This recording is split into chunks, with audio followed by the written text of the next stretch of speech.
오늘 설교를 해주실 목사님을 소개해 올리겠습니다. 호주 베델 장로교회에서 지금 담임 목사님으로 심어 계신 서상기 목사님이신데, 우리 목사님은 30년 전에 제가 대학생 1학년 때에 저희를 담당하셨던 그 목사님이십니다. 그래서 30년의 인연이죠. 제가 목회를 지금 하고 있는데 목사님께서 목회하시는 그 걸음을 제가 따라가고 있습니다. 목사님께서는 기분 나쁘실지 모르겠지만은 저는 목사님께서 하시는 그 길을 따라서 호주에서 유학하셨는데 그 과정을 제게 소개해 주시고, 저도 그 공부를 목사님과 함께 똑같이 그 이후에 하게 되고 목사님의 가르침을 따라갑니다. 소크라테스의 제자가 여러분 플라톤이죠, 그죠? 제가 플라톤이라면 소크라테스와 같은 그런 존재이십니다. 지금 호주에서 목회하시는데, 제가 알고 있는 호주에 계신 우리 목사님 가운데에 제일 훌륭하신 목사님이십니다. 제가 호주의 목사님을 유일하게 알고 있는데 호주에서 제일 훌륭하신 목사님, 연세이 비해가지고 굉장히 마음이 젊으시고, 그리고 하나님 앞에서 하나님 원하시는 교회를 세우기 위해서 지금도 달려가고 계신 그런 목사님이신데, 우리 호주에서 일본까지 오시기 힘든 발걸음이지 않습니까? 그래서 이렇게 한국에 오실 또 기회가 되어가지고 우리 일본까지 좀 오주셨으면 감사하겠습니다라고 부탁을 드렸는데, 또 이렇게 허락을 해주셔가지고 이곳까지 오셔서 또 우리 함께 말씀 연회를 나누게 되었습니다. 우리 목사님 나오셔서 말씀을 전달해 주시겠습니다. 은혜 받으시기 바랍니다.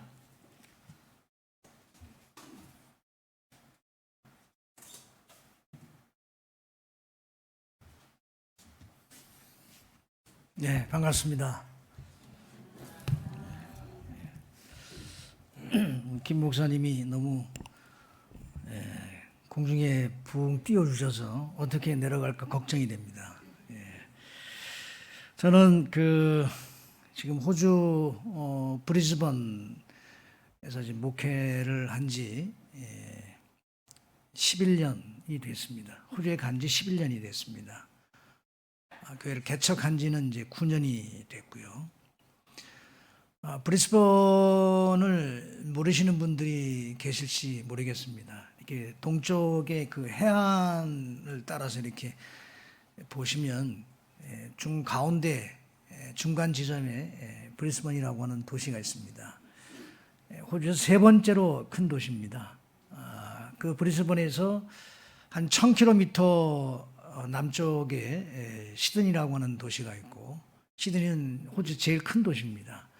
그 다음에 다시 그 시드니에서 한 700km 정도 더 아래로 내려가면 멜번이라고 하는 도시가 있습니다. 그 멜번은 두 번째로 큰 도시고, 브리스번은 세 번째로 큰 도시입니다. 그 브리스번은 인구가 한 200만 명이 조금 넘는데, 우리 한인들이 한 2만 명 정도 이렇게 살고 있습니다.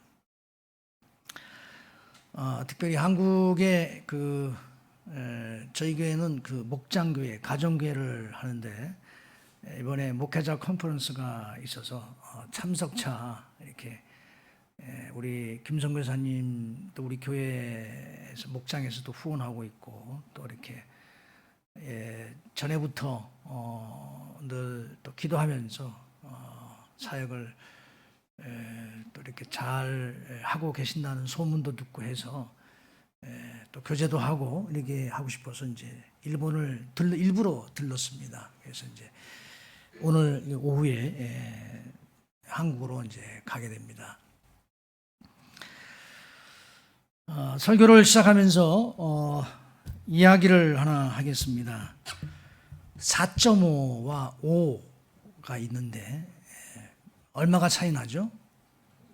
0.5가 차이 납니다. 의인화해서 이제 말씀을 드리겠습니다. 4.5가 0.5가 이제 5보다 작은 것 때문에 열등의식이 있고 늘 눌려 삽니다. 기죽어서 살고 뭐 꼼짝 못하고 이렇게 살고 있는데, 어느 날 4.5가 5의 집을 방문하면서 참 완전히 달라졌습니다. 문을 걷어차고 들어가면서 야, 5, 너 일로 나와 이러는 거예요. 안에서 이렇게 5가 들어보니까 4.5가 평상시 자기한테 꼼짝 못하던 4.5가 문을 걷어차고 들어와서는 막 큰 소리를 치는 거예요. 그래서 이 오가 안에 집 방 안에 있으면서 저게 미쳤나, 제정신이 아니네, 나가서 좀 혼 좀 내야 되겠다, 이렇게 생각을 하고 문을 탁 열고 나오는데 이 4.5가 딱 한마디를 했어요. 한마디 했는데 그 한마디를 듣고 이 오가 그만 졸도하고 말았습니다. 무슨 말을 했느냐면, 문을 열고 나오는 오를 향해서 야, 나 오늘 점 뺐다. 혹시 못 듣고 계시는 분들을 위해서 말씀을 드리면 4.5에서 점을 빼면 어떻게 되죠? 45가 되죠. 졸지에 5의 9배가 된 거예요. 그러니 뭐 졸도할 만하죠. 0.5가 더 많다고 늘 큰 소리 치고 얕잡아 보고 그랬었는데 갑자기 4.5가 45가 됐으니까 졸도할 만한 그런 일이 벌어진 겁니다. 제가 이 이야기를 왜 하느냐면 우리 그리스도인들이, 우리 크리스찬들이 4.5로 살아가는 사람들이 너무 많아요. 점만 빼면 45가 되는데 점을 빼지 못하고 4.5로 늘 빌빌거리고 늘 기죽고 늘 실패하고 늘 넘어지고 자빠지고 이렇게 살아가는 사람들이 너무 많다는 것입니다. 저 자신을 이렇게 돌아봐도 4.5처럼 살아가는 때가 있었던 것을 솔직하게 고백합니다. 점만 빼면 45가 될 수 있는데, 그래서 오늘 여러분들 신앙생활에 빼야 할 점이 무엇인지, 그것만 빼면 파워풀한 그리스도인의 삶을 살 수 있는데 빼야 할 점이 무엇인지를 함께 같이 생각해 보려고 합니다. 한 율법사가 예수님을 찾아왔습니다. 그의 질문은 계명 중에서 어느 계명이 큽니까? 라는 질문이었습니다.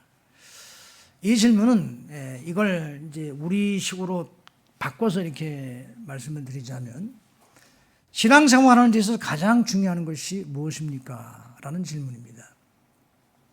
자, 여러분들은 뭐가 중요하다고 생각하세요?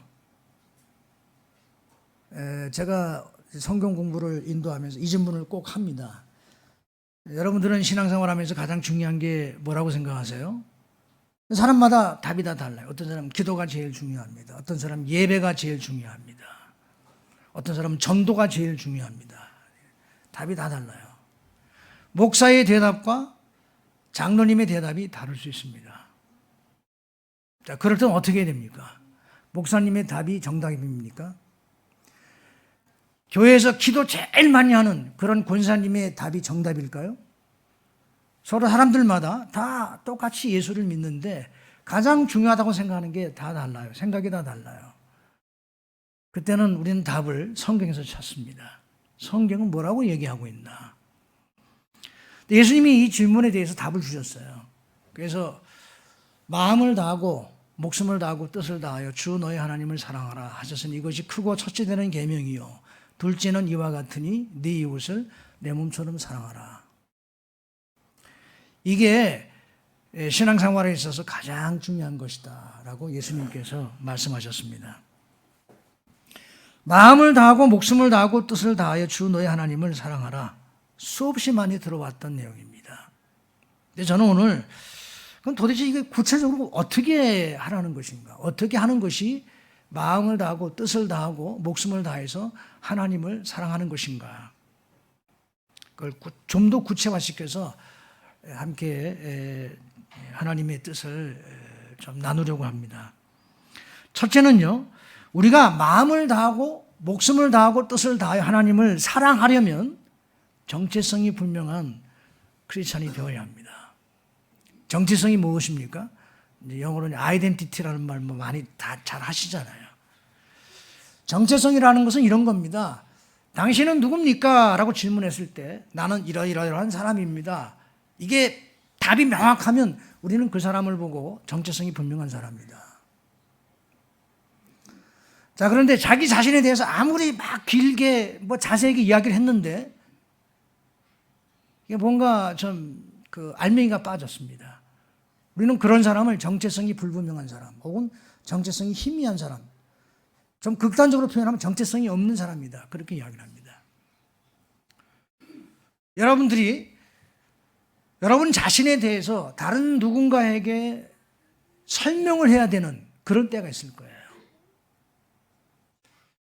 그런데 이제 여러분들 크리스찬인데 이제 자기 자신을 소개하는 겁니다. 저는 나이가 몇 살이고 두 아이의 아버지고 직장은 어디를 다니며 뭐 이렇게 쭉 자기 자신을 이야기합니다. 거기다 뭐 하나 덧붙일 수도 있겠죠. 저는 매 주일마다 교회를 다닙니다.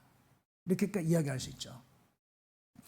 자기 자신을 막 자세하게 이렇게 길게 설명을 했는데 신앙적인 관점에서 자기를 아이덴티파이하는, 자기를 어떤 규정하고 설명하는 말들이 불분명하면 아무리 길게 말을 했어도 그 사람은요 크리스찬으로서 정체성이 없는 사람이에요. 크리스찬으로서 정체성이 불분명한 사람이에요.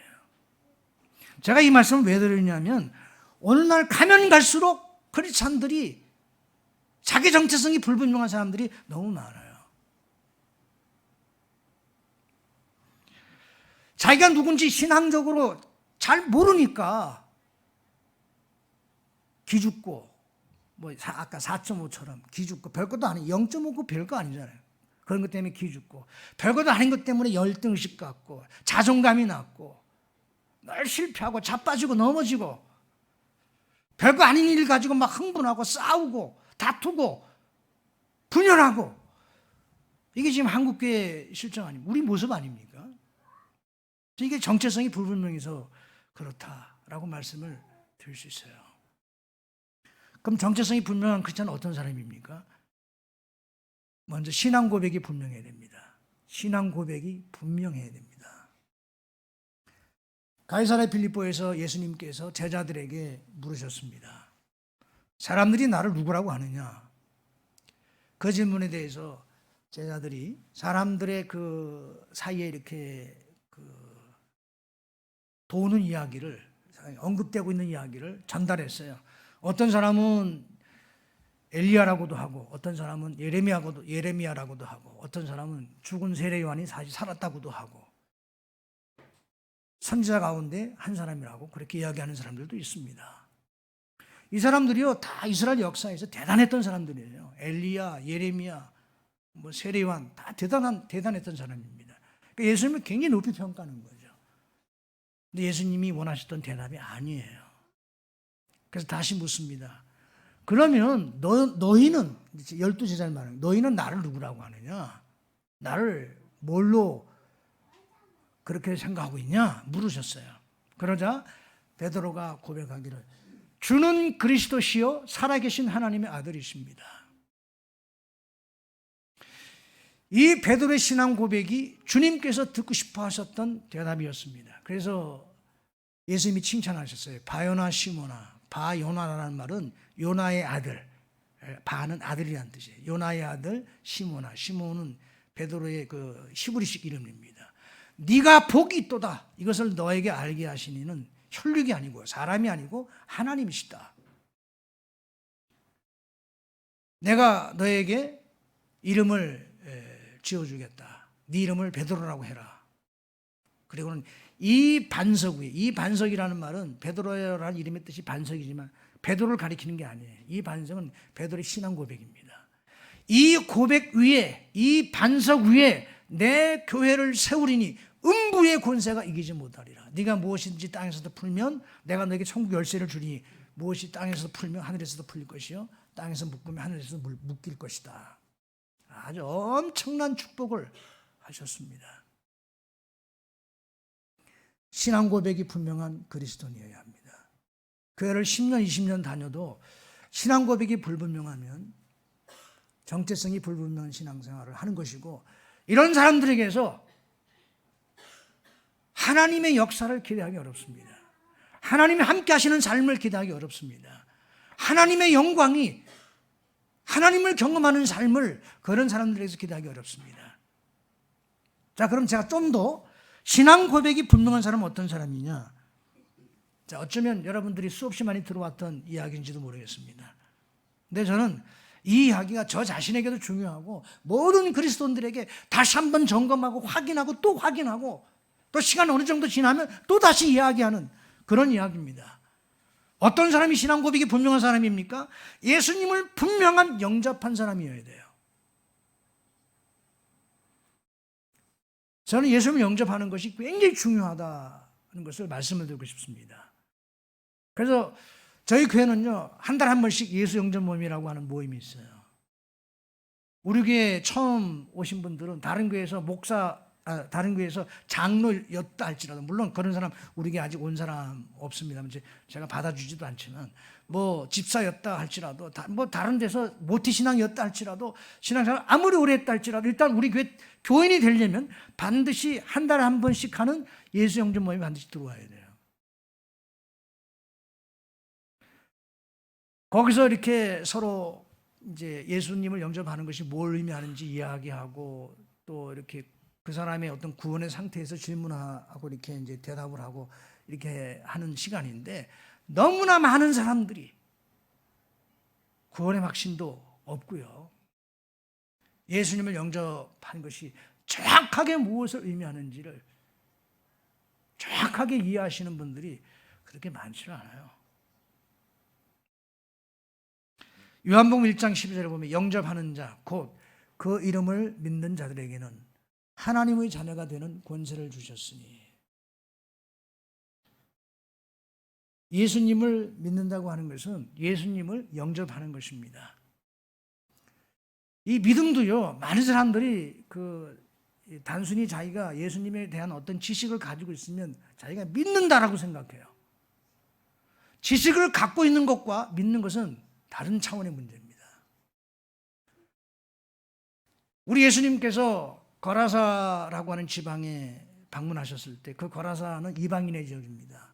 한 귀신 들린 사람이 있었습니다. 무덤 사이에서 소리를 지르면서 자기 몸을 돌로 막 상하게 하고, 쇠사슬로 묶으면 쇠사슬을 뚝뚝 끊어요. 귀신의 능력이죠. 예수님을 딱 만났어요. 처음 만난 겁니다. 예수님, 이 귀신 들린 사람이 예수님을 보자마자 이렇게 말했습니다. 하나님의 아들 예수여, 당신이 나와 무슨 상관이 있습니까? 여러분, 귀신이요, 예수님 누군지 알아요. 하나님의 아들이라는 것을 알아요. 그러면 귀신이 하나님의 아들이라는 것을 안다고 해서 구원받습니까? 천만에요. 예수님에 대한 지식을 가지고 있는 것과 믿는 것은 별개의 문제예요. 믿음이란 예수님을 영접하는 것입니다. 자, 그러면 예수님을 어떤 분으로 영접하는 것입니까? 첫째, 예수님을 주인으로, 내가 만일 예수를 주로 고백하면, 그리고 하나님께서 그를 죽은 자 가운데서 살리신 것을 믿으면 구원을 얻으리라.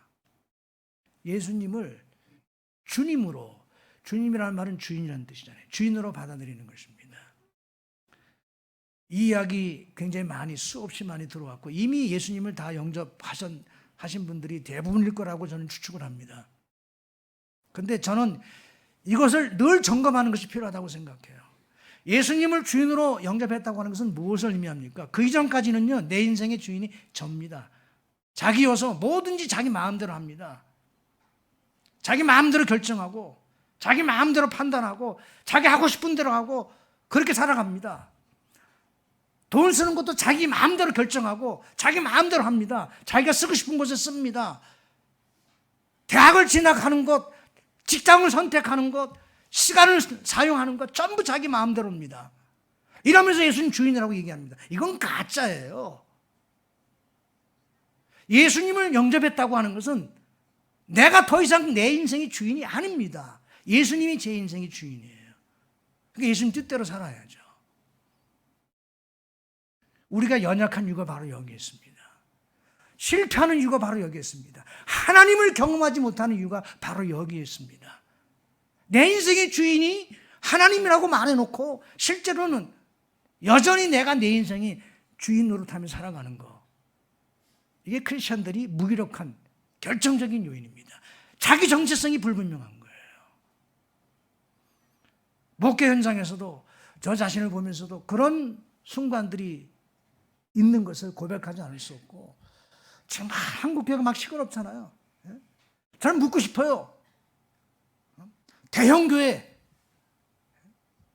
엄청난 교인 수와 엄청난 재정 규모를 가지고 있으면서 소위 말해서 정말 권력을 가지고 있는 그런 분들에게 제가 묻고 싶어요. 당신이 주인입니까? 아니면 하나님이 주인이십니까? 교회가 누구의 교회입니까? 내가 이 반석에 내 교회를 세우리니, 교회는 목사의 교회도 아니고 장로의 교회도 아니고 교인들의 교회도 아니에요. 교회 주인이 누굽니까?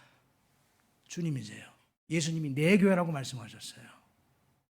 교회 주인은 예수님이십니다. 그런데 목사가 교회 주인으로 타고 있어요. 교회를 마치 재벌, 기업을 일으킨 재벌처럼, 재벌 총수처럼 아들에게 물려주고 이러면서 자기 마음대로 그렇게 하는 모습을 보면서 과연 저분 생각 속에도 예수님이 내 인생의 주인이다 라는 믿음이 분명할까? 또 하나는 예수님을 구원자로 받아들이는, 예수님 영접한다고 하는 것은 예수님을 구원자, 구세주로 받아들이는 것입니다. 이것이 무엇을 의미하느냐면 예수님은 죄와 사망을 이기신 분이세요. 이 의미도 분명하게 우리가 늘 잘 아는 내용이지만 다시 한번 확인하고 이것이 항상 우리의 신앙 고백이어야 하고 우리의 찬송의 주제여야 합니다. 예수님이 구원자라는 사실을 뭘로 증명하셨느냐? 부활로 증명하셨습니다. 조금 전에 제가 로마서 10장 9절 말씀을 여러분들에게 말씀해 드렸습니다마는 하나님께서 그를 죽은 자 가운데서 살리신 것을 내 마음에 믿으면 네가 구원을 얻으리라 그렇게 말씀하셨거든요. 부활을 믿는 거예요. 부활의 의미가 뭡니까? 예수님이 죄와 사망을 이기셨다는 거예요. 죄와 사망은 분명히 다른 단어고 다른 개념입니다. 그렇죠? 죄하고 죽음 분명히 다른 낱말이에요. 그런데 이건 한데 묶여 있습니다. 뗄 수가 없어요. 묶여 있어요. 죄가 원인이고 사망이 결과입니다. 죄 때문에 사망이 왔어요. 그래서 바울은 로마서에서 죄의 싹은 사망이다 이렇게 말씀하셨습니다. 하나님께서 아담과 하와에게 에덴 동산을 주시면서 동산의 모든 나무의 실과를 먹을 수 있지만 동산 중앙에 있는 선악을 알게 하는 나무의 실과를 먹지 말아라. 먹는 날에는 정령 죽을 것이다. 반드시 죽을 것이다. 그렇게 말씀하셨어요. 그런데 그 말씀에 불순종하고 선악을 알게 하는 나무의 실과를 다 먹었어요. 그래서 죽음이 온 거예요. 죽음은 죄의 열매입니다. 세상 사람들은 죽음을 나이가 많아서 노쇠해서 그래서 더 이상 신체 기능이 스톱이 되면 죽는다. 그렇게 생물학적으로 죽음을 이해합니다. 때로 병들어 죽기도 하고 사고로 죽기도 합니다. 그렇게 해서 사망이 왔다라고 이야기하지만 영적으로, 성경적으로 죽음은 뭐냐? 죽음은요, 죄의 열매예요. 그래서 모든 사람들이 다 죽습니다. 안 죽는 사람 있습니까? 다 죽잖아요. 인간이 죄인이라는 것을 죽음으로 증명하는 거예요. 석가모니, 공자, 마호멧, 소크라테스 훌륭한 사람들이 많이 있었습니다. 분명 그 사람들 다 훌륭한 사람들입니다. 우리가 인류가 귀 기울여 들을 만한 훌륭한 가르침을 남긴 분들이에요. 그러나 그들이 아무리 훌륭할지라도 그들은 모두 죄인입니다. 죄인이라는 것을 어떻게 증명했습니까? 자신의 죽음으로. 자신이 죄인인 것을 다 증명한 거예요. 그래서 절대로 구원자가 될 수는 없어요. 인류의 스승은 될 수 있지만 절대로 구원자가 될 수 없습니다. 근데 예수님이 죄와 사망의 권세를 이기셨다, 부활로 이기셨다라고 하는 것은 무엇을 의미합니까? 이 땅에 죄와 사망을 이기시고 부활하신 분은 예수님밖에 없어요. 죄와 사망을 이기지 못하면 구원받지 못하잖아요. 우리에게 구원을 주실 수 있는 유일한 분이세요. 천하 인간의 구원을 주실 만한 다른 이름을 우리에게 주신 일이 없다. 베드로가 그렇게 고백하지 않았습니까?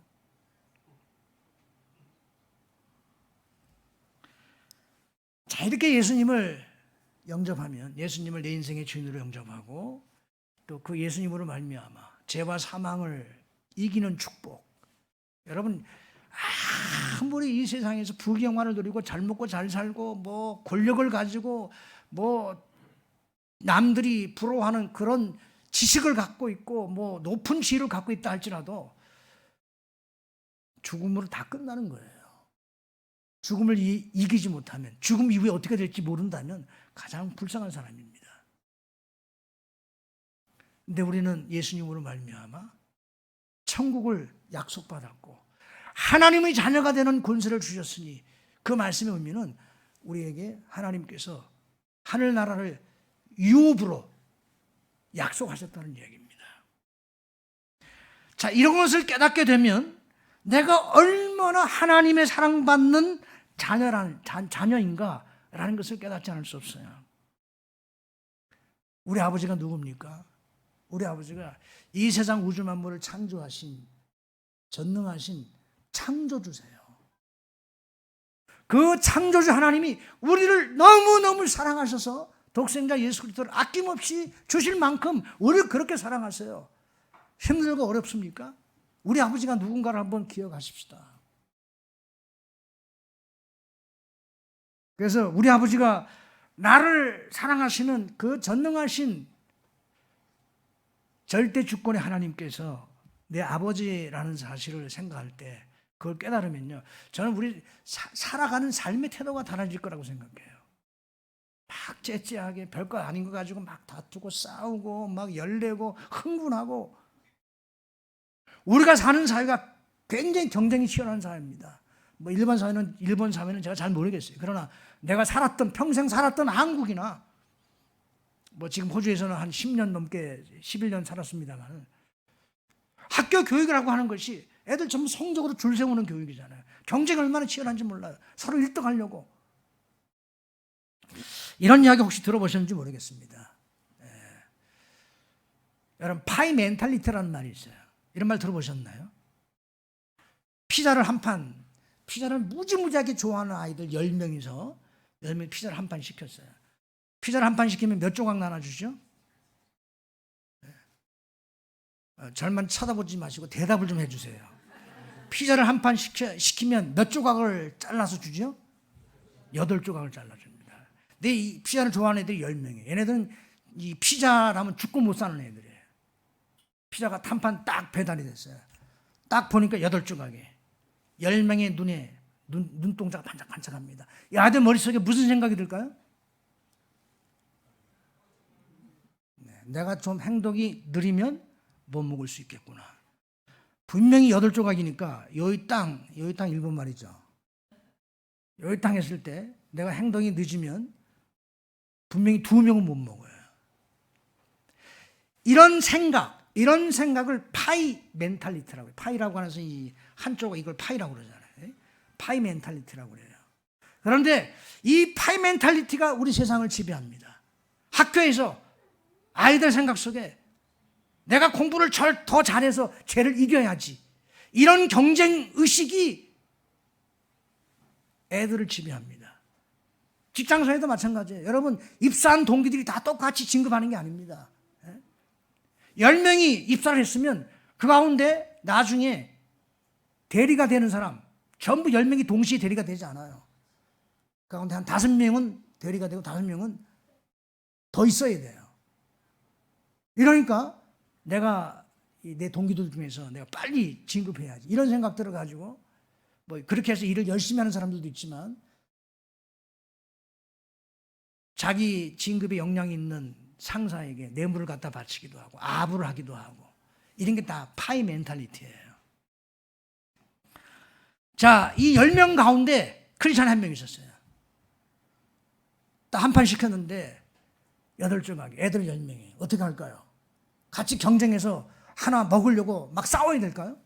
자, 이건 뭐 좀 희화한 이야기니까 새겨서 들으십시오. 뭐 이거 거기다 막 이렇게 이런 여러 가지 뭐 이의를 제기하실 필요 없어요. 새겨 들으십시오. 크리스찬이면 어떻게 해야 될까요? 주는 거예요. 너희들 먹어, 줘 버리는 거예요.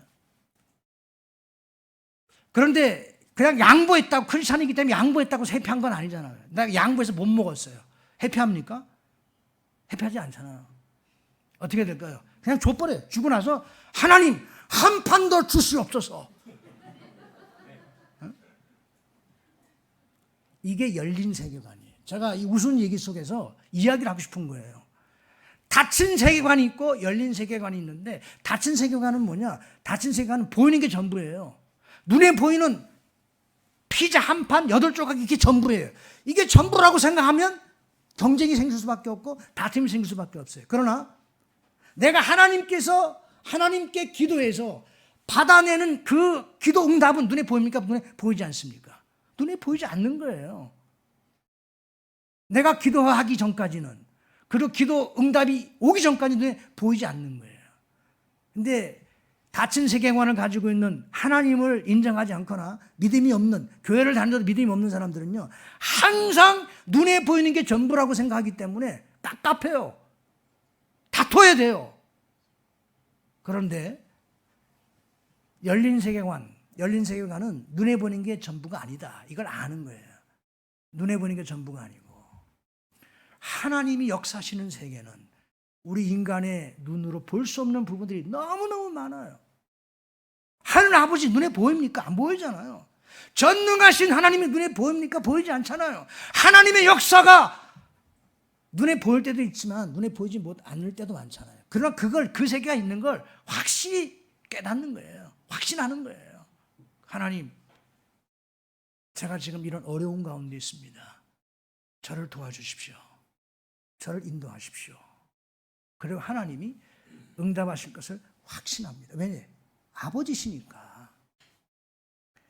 이게 자기 정체성이 분명한 사람들이 갖게 되는 생각입니다. 이 생각이 없으면 우리가 예수를 믿어도 믿지 않는 불신자처럼 살아갑니다. 그런 사람들이 얼마나 많습니까? 그러나 정말 여러분이 생생하게 하나님이 함께 하심을 경험하며 살고 싶으십니까? 정체성이 분명한 그리스도인이셔야 합니다.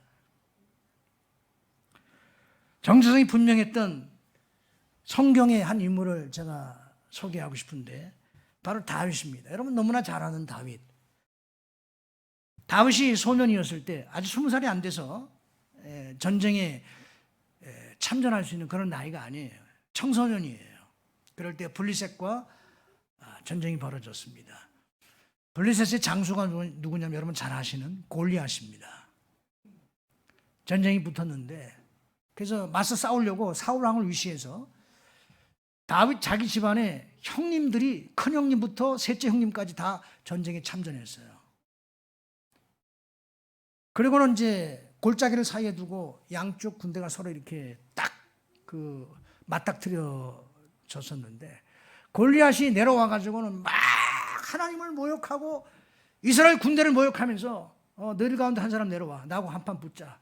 우리가 이기면 너희들 다 우리의 종이 되고, 너희가 이기면 우리가 다 너희들 종이 되마. 이러면서 막 도전하는데 전부 무서 벌벌 떠는 거예요. 아무도 나서는 사람이 없어요. 왕을 위시해서 이스라엘의 장군들과 용사들이 그렇게 많은데도 아무도 맞서서 싸우는 사람이 없어요. 다 벌벌 떨고 있는 겁니다. 다윗이 아버지 심부름으로 형들을 면회왔습니다. 음식을 가지고 형들에게 전해주기 위해서 면회왔다, 그 장면을 본 거예요. 이 어린 소년의 마음속에 거룩한 분노가 일어났습니다. 거룩한 분노가. 다윗은 정체성이 분명한 사람이에요. 전능하신 하나님이 우리와 함께 하시는데 어떻게 할례받지 못한 저 이방인이 하나님의 군대를 모욕하는데 전부 저리 벌벌 떨고 있냐? 내가 나가서 싸우겠습니다. 형들이 막 야단을 쳤어요. 너 지금 싸움 구경하러 왔지?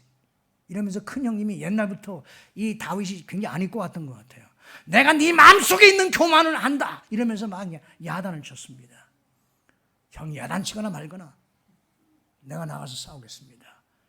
왕의 허락을 받고 나갑니다. 골리앗과 싸우면서 다윗이 외친 이 말이요, 여러분 주목하시고 귀 기울여 들으셔야 합니다. 다윗이 이렇게 말했습니다. 골리앗아, 너는 칼과 창과 단창으로 내게 나오거니와 나는 만군의 여호와의 이름, 곧 네가 모욕하는 이스라엘 군대의 하나님의 이름으로 너에게 나아가노라. 오늘 하나님께서 너를 내 손에 넘겨주시리니 온 땅으로 이스라엘에 하나님이 함께 계신 줄을 알게 하겠고 또 여호와의 구원하심이 칼과 창에 있지 아니함을 알게 하리라. 전쟁은 하나님께 속한 것이니 그가 너희를 우리 손에 넘기시리라. 여러분, 이게 20살도 안 된 청소년 입에서 나오는 고백이에요. 절대 주권의 신학이 담겨있는 위대한 신앙 고백입니다. 한 소년의 입에서 전쟁은 하나님께 속한 것이니. 여러분, 전쟁을 통해서 일어나는 일이 뭡니까? 죽고 사는 문제가 가장 적나라하게 드러나는 현장이 바로 전쟁이에요. 전쟁. 죽는 애 사느냐, 매 순간 경험하는 것이 바로 전쟁터입니다. 이기고 지는 것이 극명하게 드러나는 현장이 바로 전쟁이에요. 근데 그 전쟁이 하나님께 속했다고 그렇게 고백하고 있습니다. 그러니 사람들이, 다른 사람은 다 두려워하는데 하나님이 나와 함께 하시는데 뭐가 두려워? 이기고 지는 것을 누가 결정합니까? 하나님이 결정하셔. 이스라엘 이기고 지는 것 병력수로 결정하는 거 아니에요. 인생의 성공이 재산의 많고 적음에 따라 결정되는 것이 아닙니다. 하나님이 나와 함께 계시는데, 전능하신 하나님이 나를 사랑하시는 아버지신데, 오늘 특별 찬양, 우리 형제 자매들이 나오셔서 특별 기도할 수 있는데 왜 걱정하십니까? 걱정하지 마세요. 물론 저도 걱정할 때가 있습니다.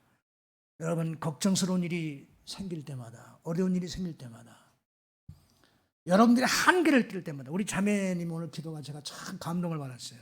자기 한계를 너무너무 뼈저리게 느끼시는 자매님의 그 기도를 들으면서 그럴 때마다 나만 쳐다보면요 절망하고 좌절합니다. 희망이 없어요. 그러나 내 아버지가 누구세요? 이 우주 만물을 창조하신 전능하신 하나님이 나를 너무너무 사랑하셔서 독생자 예수 그리스도를 아낌없이 주신 분이세요. 그 하나님이 의로운 오른손으로 나를 꼭 붙들고 계십니다. 내가 너와 함께하마. 너는 내 아들이다. 너는 내 딸이다. 내가 너를 기뻐한다. 예수님이 세례를 받으실 때 하늘에서 음성이 들렸습니다. 이는 내 사랑하는 아들이요 내가 그를 기뻐하노라. 여러분, 이 하나님의 음성은 예수님을 통해서 모든 당신의 백성들에게 주시는 하나님의 음성이에요. 하나님이 오늘 여러분들에게 말씀하십니다. 내가 너를 사랑한다. 내 딸아, 내 아들아, 내가 너를 사랑한다. 내가 너를 기뻐한다. 제가 한 사람만 더 소개하고 싶습니다. 요셉 잘 아시죠? 잘 아시니까 제가 소개를 합니다. 요셉은 야곱의 12아들 가운데에서 11번째 아들로 아버지의 사랑을 가장 많이 받았던, 아버지의 사랑을 독차지했던 아들이었습니다. 근데 그것 때문에 형들에게 임명을 받아서 이집트의 노예로 팔려갔습니다. 이런 배신이 세상에 어디 있습니까? 아무리 이복 형제이지만 자기 동생을 종으로 팔아버렸어요. 죽이려고 하다가 팔아버렸어요. 그 이집트에서 온갖 서름, 나이 어린 그런 히브리 노예, 어른도 아니고 히브리 노예였으니까 얼마나 처음에 그 보디바리 집에 노예로 팔려갔을 때 구박이 얼마나 심했을까요? 막 자기보다 나이 많은 그 집의 종들이 막 야단치고 부려먹고 아마 얻어맞기도 했을 거예요. 그런데 좌절하지 않았습니다. 성경을 읽어보면 요셉의 생의 특징이 뭔 줄 아세요? 하나님이 함께 하셨다는 말이 계속 성경에 반복해서 나오고 있습니다. 노예로 팔려갔을 때도 나중에 그 보디발의 그 와이프의 유혹을 이겨내고 감옥에 들어갔을 때에도 하나님이 함께 하셨다. 하나님이 함께 하셨다라는 표현이 계속 반복되고 있어요. 하나님이 나와 함께 하신다라고 하는 이 분명한 신앙 고백, 이 신앙 고백이 노예로 팔려갔을 때도 누명을 뒤집쓰고 감옥에 들어갔을 때에도 그것을 항상 경험하고 그것을 드러내는 삶을 살 수 있었어요.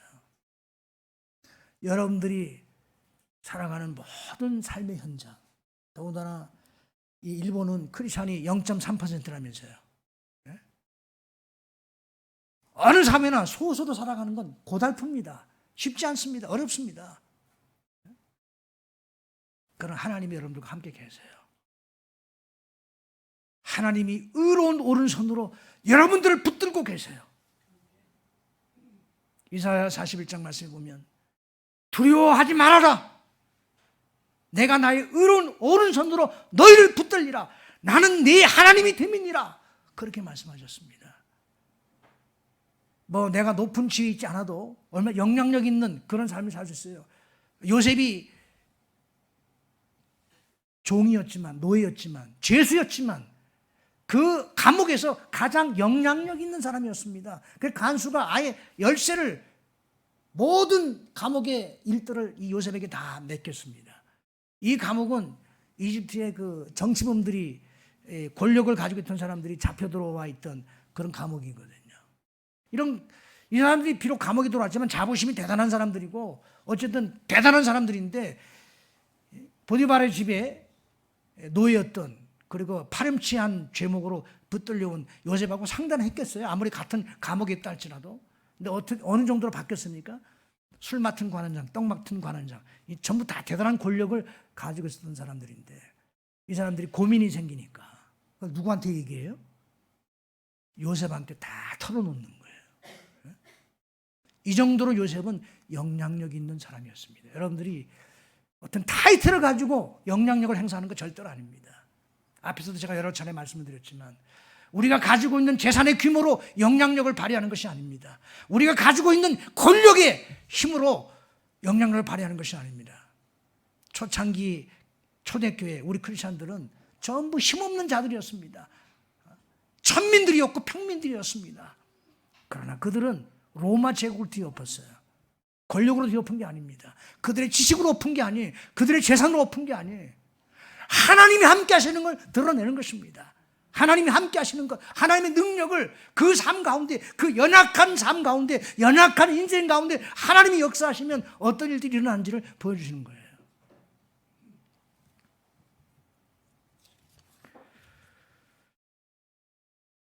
그 다음에 정체성이 분명해야 되고, 마음을 다하고 목숨을 다하고 뜻을 다하여 하나님을 사랑하려면 정체성이 분명해야 되고, 그 다음엔 하나님의 뜻이 무엇인지, 하나님의 뜻이 무엇인지를 항상 생각하셔야 합니다. 사도 바울이 말하기를 로마서 12장 2절에 너희는 이 세대를 본받지 말고 오직 마음을 새롭게 함으로 변화를 받아 하나님의 선하시고 기뻐하시고 온전하신 뜻이 무엇인지 분별하도록 하라. 제가 앞에서도 이제 예수님을 주인으로 이렇게 모셔드린 것에 대해서 말씀을 드렸습니다는 그것과 같은 연관된 말씀입니다만은 오늘날 무기력한 크리스찬들의 특징이 바로 하나님의 뜻에 대한 고민이 없다는 거예요.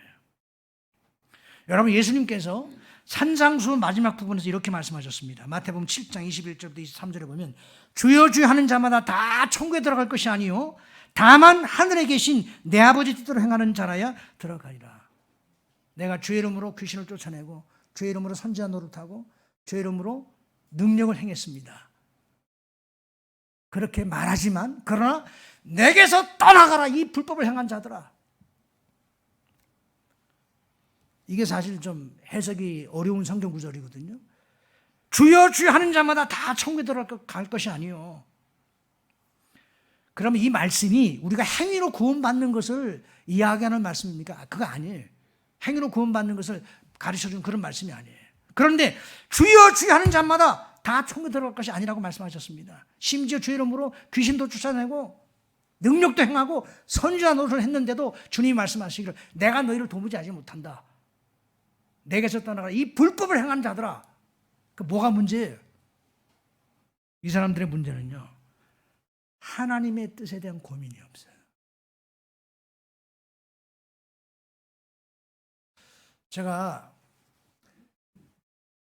우리 인생의 어떤 그 터닝 포인트가 될 만한 그런 사건들이 누구에게나 다 있거든요. 예를 들면 이제 여러분들도 이민자니까 제가 성경 공부하면서 그런 얘기 꼭 합니다.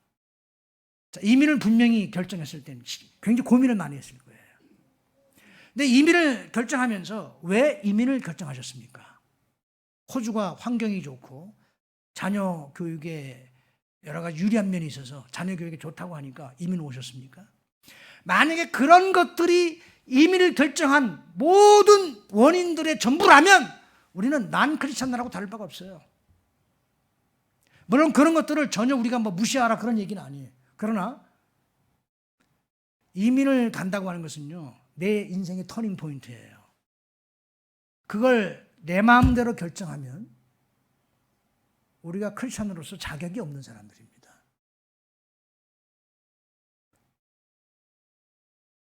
하나님과의 관계 속에서 적어도 하나님으로부터 너 이민 가라. 그게 성경 말씀 묵상하는 중에 하나님의 음성을 듣든지 기도하는 중에 하나님의 음성을 듣든지 적어도 이것이 하나님의 뜻이다라고 하는 분명한 확신을 가지고 이민을 왔어야 되는데 그게 아니라 그냥 자녀 교육에 유리하니까 사회보장제도가 잘 돼 있고 뭐 노인들에게 펜션도 주고 뭐 이러니까 환경이 좋으니까 이런 사유들만 주저리 늘어놓으면서 이것이 내가 이민을 결정하는 결정적 요인이었다라고 말한다면 우리는 크리스찬다운 사람들이 아니에요. 물론 우리가 주님의 뜻대로 살려는 마음을 갖고 있어도 어떤 때는 나도 모르는 사이에 우리가 연약해서 타락한 죄성을 지닌 존재이기 때문에 내 뜻대로 막 이렇게 살아가는 내 모습을 발견합니다. 그러나 그럴 때마다 회개하고 다시 하나님의 뜻을 찾습니다. 그래야 된다는 것이죠. 그런데 우리 주님께서 내가 너를 도무지 알지 못한다라고 말하는 사람들은 어떤 사람들이냐면 아무리 주일날 교회 가서 예배드리면서 주여 주여 해도 평상시에 세상을 살아가면서 하나님의 뜻에 대한 고민이 전혀 없는 사람이에요. 실제로 목회를 하다 보면 그런 사람들 많이 만납니다. 교회를 나와요. 예배도 드려요.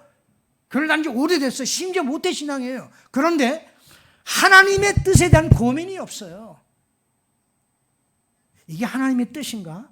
이런 고민이 없어요. 그냥 자기가 하고 싶은 대로 하고 살아갑니다. 애들 교육도 마찬가지예요. 애들 교육도 자기가 교육시킨 대로 교육시키고 싶은 대로 얼마나 자녀 교육에 대한 열심들이 있는지 몰라요. 뭐 호주에 와서도 보면 여러 군데 이렇게 뭐 그 과외 수업을 하고, 근데 그 아이를 하나님의 자녀로 바로 키우는 신앙교육에 대해서는 등한시해요. 그게 하나님의 뜻일까요? 그래서 하나님을 마음을 다하고 목숨을 다하고 뜻을 다하여 사랑하기를 원한다면 그게 여러분들이 진짜 신앙의 목표라면 하나님의 뜻을 붙드세요. 하나님의 뜻을 붙들지 않으면서 하나님의 뜻에 대한 고민이 없으면서 하나님 뜻대로 살겠다고 결단하고 헌신하는 그런 것들이 없으면서 목숨을 다하고 마음을 다하고 뜻을 다해서 하나님 사랑한다는 거짓말이에요. 하나님의 뜻을 붙잡으세요. 그리고 하나님의 뜻이 무엇인가 고민하세요. 그리고 이것이 하나님의 뜻이라는 확신이 들면 힘들고 어려워도 그 길을 가는 것입니다. 그럴 때 하나님의 능력을, 하나님의 살아계심을, 하나님의 함께하심을 경험할 수 있습니다. 여러분들이 넓은 길로만 가가지고는요, 이 세상 사람들이 가는 그 길만 따라가가지고는 절대로 하나님의 살아계심을 경험할 수 없습니다. 요셉이 걸어갔던 길, 다윗이 걸어갔던 길, 바울이 걸어갔던 길 다 힘들고 어려웠습니다. 그러나 하나님의 뜻을 붙잡으면 하나님이 도와주세요. 하나님이 함께하세요. 감당할 수 있는 능력을 주시는 분이세요. 그래서 이기게 하시는 분이십니다. 그런 고백들이, 그런 신앙 간증들이 우리 삶 가운데 풍성할 때 영향력 있는 크리스찬으로 이 땅을 살아가실 수 있습니다. 좀 시간이 지나갔지만 이웃과의 관계, 이제 하나님을 신앙생활에서 가장 중요한 것이 마음을 다하고 목숨을 다하고 뜻을 다하여 주 너의 하나님을 사랑하라. 이것이 첫째 되는 계명. 둘째는 이와 같으니. 제가 이 부분을 여러분들에게는 제 일부 예배 때는 안 했습니다. 네, 여러분들에게 꼭 말씀을 드리고 싶어요. 둘째도 이와 같으니라고 말했어요. 이와 같으니. 이와 같으니라는 말이 무슨 의미일까요? 하나님을 사랑하는 것과 이웃을 사랑하는 것이 이게 별개가 아니라는 거예요. 이게 한테 이게 묶여 있다는 겁니다. 제가 종종 신앙생활하면서 그런 사람들을 봅니다. 하나님을 믿는다고 하면서 이웃과의 관계가 다 깨져 있어요. 부부 싸움하고 부부 사이에 갈등이 너무너무 심하고 고부 간의 갈등도 있고, 그리고 하여튼 사람과의 관계가 막 늘 깨져 있어요. 만 사람 만나면 늘 싸우고. 그걸 한다는 소리가 난 하나님과의 관계만 신경을 쓴다. 이거는요, 틀린 생각이에요. 여러분이 그 자동차에 기름이 얼마 있는지를 뭘로 보고 확인합니까? 뚜껑 열고 막 안에 들여다봐야 기름이 얼마 있는지 알 수 있습니까? 아니죠. 계기판을 보면 기름이 얼마 있는지 알 수 있어요. 사람과의 관계를 보면요, 하나님과의 관계를 우리가 짐작할 수 있어요. 자기는 아무리 잘 믿는다고 해도 사람과의 관계가 다 깨져 있으면 그 사람은 좋은 신앙인이 아니에요. 하나님과 관계를 다시 한번 점검해 봐야 돼요. 하나님과의 관계에 문제가 있는 사람이에요. 이 두 개가 별개가 아니거든요. 하나님과의 수직적인 관계와 이웃과의 수평적 관계가 절대로 별개가 아닙니다. 서로 깊이 이렇게 묶여 있는 거예요. 자, 구체적인 이야기를 하나 하겠습니다. 제가 서울서 목회를 할 때 사택이 아파트였습니다. 저는 4층에 살았는데 저희 집사람이 10층인가 거기에 살고 있는 젊은 세대가 있었어요. 애 둘을 데리고 있는 젊은 세대가 있었는데 그 젊은 세대에게 복음을 전하려는 동기를 가지고 이렇게 친절하게 뭐 음식을 하면 갖다 주기도 하고 그 집에 방문해서 이렇게 차도 같이 마시고 이렇게 가깝게 지냈어요. 그 젊은 세대도 저 집사람을 좋아하고. 근데 저희 교회에서 1년에 한 번 이웃 초청 잔치라고 그래가지고 믿지 않는 불신 가족이나 친구나 이웃을 초청해서 그날은 저도 설교를 특별히 그분들을 위한 설교를 준비하고 또 점심 식사도 특식으로 준비해서 대접을 하고 선물 하나씩 다 준비해서 이렇게 드리는 그런 행사를 했었습니다.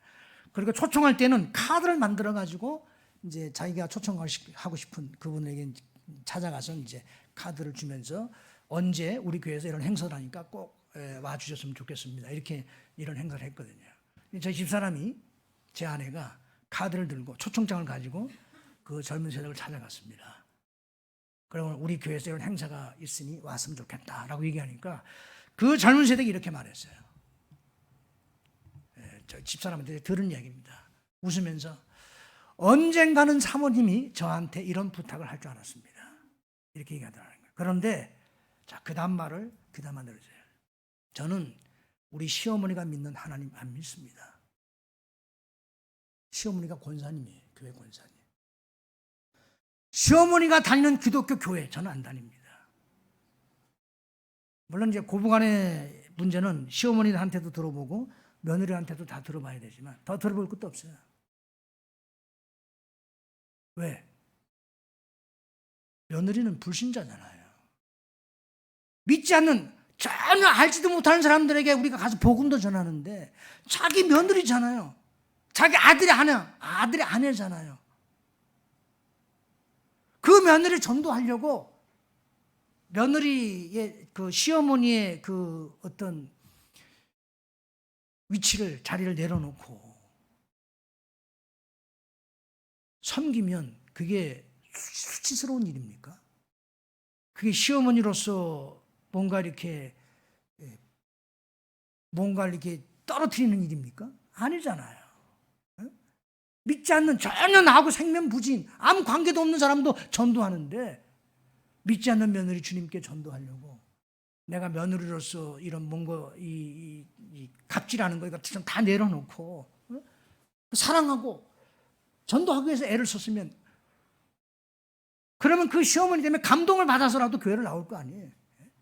그런데 얼마나 갑질하고 얼마나 상처를 줬으면 우리 시어머니가 믿는 하나님 나는 절대로 안 믿겠다고 그렇게 말을 합니까? 그러니까 이 시어머니는요 교회 권사님이어도 이분은요 정상적인 크리스찬이 아니에요. 이렇게 가족과의 관계가 다 깨져 있으면서 어떻게 하나님과의 관계가 바르다고 말할 수 있습니까? 하나님 말씀하시는 사랑. 원수도 사랑하라고 그랬는데 자기 며느리도 사랑 못하면서 어떻게 원수를 사랑할 수 있겠어요? 어떻게 아무것도 나하고 아무 이해관계도 없는 그런 남을 사랑할 수 있겠어요? 그래서 저는 항상 내가 정말 제대로 된 크리스찬인지는 내 가족과의 관계를 보면 정확합니다. 부부 사이가 다 막 싸우고 막 서로 기분 안 좋고 늘 깨져 있어. 교회를 다니면서도 이거는요 심각한 거예요. 하나님과 관계에 문제가 있는 거예요. 하나님 앞에서 회개해야 돼요. 내가 무언가를 분명히 하나님 앞에 잘못된 게 있는 거예요.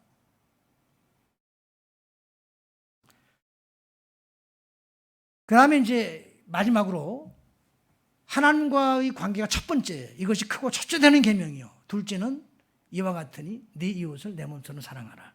이게 왜 첫 번째, 두 번째일까요? 이게 우선순위입니다. 먼저 하나님의 사랑을 경험해야 돼요.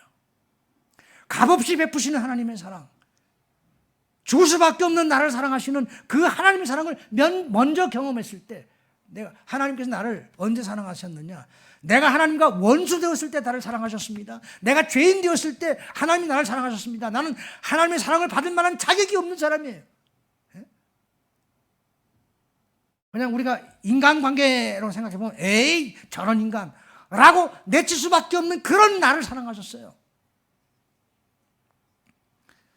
그 하나님의 사랑이 내 심령 가운데 부어질 때, 그럴 때 다른 사람, 심지어 아내도 남편도 배우자도 정말 참 사랑으로 사랑할 수 있는 거예요. 여러분도 아마 그런 얘기 들으셨을 텐데, 제가 뭐 10년도 더 전에 서울서 목회를 할 때 TV를 봤어요. TV에서 제가 직접 봤어요. 그 코미디언이 사회를 보고 시골에 이제 어떤 시골을 방문해가지고 할아버지 할머니들을 대상으로 해서 이렇게 무슨 게임도 하고 한 그런 프로그램이었는데, 어떤 그때 제가 봤을 때 그 장면이 무슨 장면이냐면 할아버지가 낱말 알아맞추는 그런 게임이었어요. 할아버지가 그 단어를 보고 막 설명을 하면 할머니가 맞추는 거예요. 근데 그 할아버지한테 제시된 단어가 뭐냐면 천생연분이에요. 천생연분. 그래서 할아버지가 막 이렇게 설명했어요. 당신하고 나하고 관계 이러니까 할머니 입에서 튀어나온 말이 왼수 이러더라고. 왼수. 그러니까 두자 말고 넉자. 두자 말고 평생 왼수 이러더라고. 제가 그걸 보고 웃기도 웃었지만 이게 우리 현실이다. 평생 살면서 원수처럼 생각하는 거. 아유 저 왼수. 마지못해 사는 거예요. 이혼할 수는 없고 어쩔 수 없이 마지못해 사는 거예요. 이런 관계가 풍성한 관계로 회복되기를 원한다면 하나님의 사랑이 내 심령 가운데 부어져야만 가능해요. 우리는 절대로 내 힘으로 다른 사람을 사랑할 수 없습니다. 여러분, 성경이 가르치는 사랑이 세상의 윤리나 도덕 가지고 사랑할 수 있는 게 아니에요. 그런 것 같으면 벌써 다 해결이 됐어요. 이것이 우리의 노력이나 인내심을 가지고 할 수 있는 것이 아닙니다. 하나님의 사랑이 내 심령에 부어지고 이것이 차고 흘러 넘칠 때 남편을 사랑할 수 있고, 왼수 같은 남편 사랑할 수 있고, 정말 같이 살고 싶지 않은 그런 배우자를 사랑할 마음이 생기는 거예요. 며느리를 사랑할 마음이 생기고, 시어머니를 존경하고 복양할 마음이 생기는 것이고, 정말 인간적으로는 상종하기 싫은 그런 사람들도 예수님의 마음으로 사랑할 마음을 갖게 되는 것입니다. 오늘 주신 말씀을 통해서 저는 우리 에덴교회 성도 여러분들이 이 일본 땅에서, 이 동경 땅에서 정말 하나님의 살아계심을 증명하고 증거하는 그런 복 있는 크리스찬으로 살아가게 되기를 예수님의 이름으로 축원합니다. 기도하겠습니다. 하나님 아버지, 은혜를 감사합니다. 오늘도 저희들을 사랑하셔서 하나님 앞에 나와 예배를 드리게 하시고 말씀에 귀를 기울이게 하여 주신 것을 감사드립니다.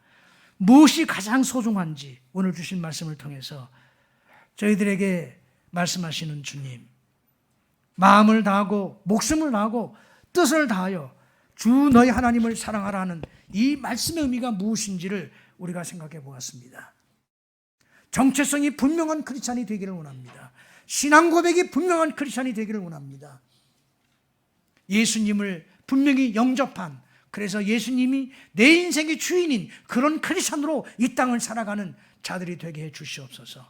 다윗처럼 살게 하시고 요셉처럼 살게 해 주시옵소서. 우리는 연약하고 부족하지만, 그래서 넘어지고 자빠지지만 우리를 사랑하시는 전능하신 하나님, 절대 주권의 하나님, 그 하나님을 다시 한번 바라보고 일어설 수 있도록 도와주시고, 하나님이 의로운 오른손으로 우리를 붙들고 계시는 것을 확신하며 살아가는 주님의 자녀들이 되게 해 주시옵소서.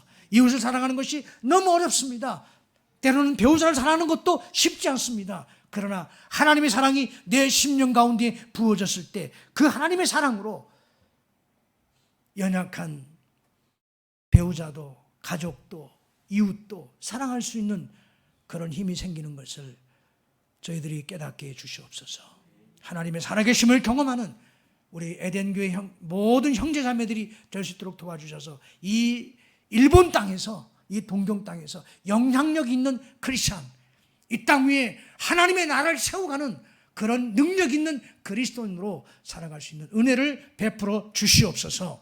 존귀하신 예수님의 이름으로 기도했습니다. 아멘.